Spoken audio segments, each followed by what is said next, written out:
Hadu ka office yung kapigudi, banin pasangit siya na kitray. The Hanm National Movement HANM Southwest Khasi Hills District on Tuesday met the official of the Meghalaya Power Distribution Corporation Limited Mepdcl on frequent power cut in Mawkyrwat area and Southwest Khasi Hills District as a whole, which has brought lots of problems to the people and especially students who are now preparing for the half-yearly examination. President of the HANM Southwest Khasi Hills District, Lamboksta Marwen, said that the office of the Mepdcl has failed to deliver services to the people and it is very unfortunate to see that whenever there is rain, there will always be power cut in Mawkyrwat and the whole district.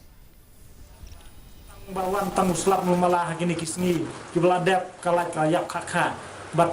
nakalian kajongi ngidap da kijing sngosi kabakraw na kunta kani ku face ba kamla ban sakri hop kani ban la ban ai kijing sakri kabapaka na kunta kipaj ba jog kani kasnong kajungi.